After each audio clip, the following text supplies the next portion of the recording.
2 Samuel chapter 1, the death of King Saul. The second book of Samuel begins with solemn news. The first king of Israel has died, and David is now situated to take the throne as the second king of Israel. The way that David responds when he learns of Saul's death tells us a lot about David, a man after God's own heart. Saul died in battle on Mount Gilboa along with his 3 sons. A young Amalekite came running to David to share what had happened. The young man fell at David's feet with torn clothes and dust on his head. He seemed eager to inform David about Saul and Jonathan's death. Perhaps he thought David would be pleased about this news, since he would finally be crowned as king. David asked the Amalekite how certain he was about the king's death. The Amalekite was certain because it was him that ultimately killed Saul. The man went on to tell about how by chance he happened to be on Mount Gilboa, and how he came upon Saul, who was mortally wounded by his own spear.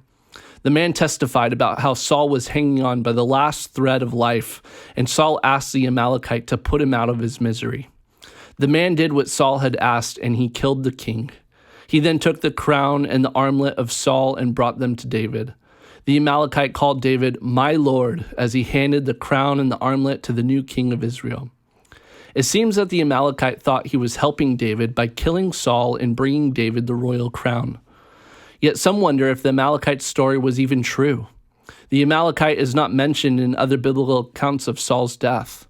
Maybe the story was fabricated and the man was seeking honor and reward from David. Regardless, the Amalekite didn't understand the principle that David lived by, that the Lord would make David a king in his own timing. David had multiple opportunities to take vengeance into his own hands towards Saul, but he refused it. David would not lift a hand against the Lord's anointed. He would not take the throne. It had to be given.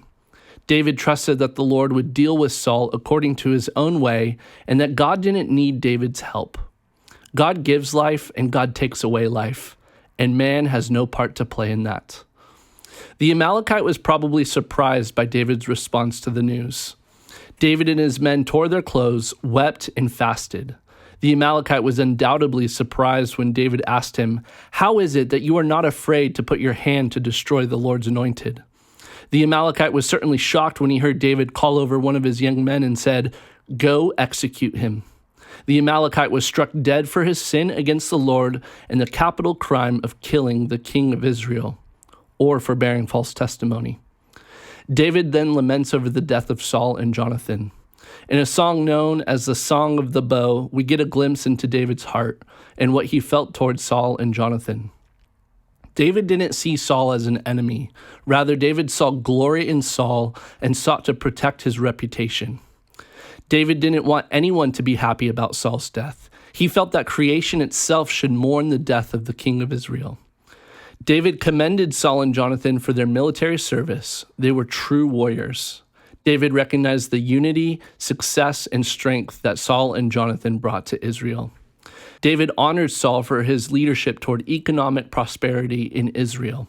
In all of this, David felt the greatest loss in Jonathan's death. He was a friend of extraordinary love and someone who could never be replaced. The Song of the Bow shows us the heart of the new king of Israel. David had a pure heart before God and a right heart before men, even toward his perceived enemy. As the king of Israel, David will lead God's people to even greater heights of unity, success, prosperity, victory, and worship of God. Still, David will have his own flaws, as we will see through the book of 2 Samuel.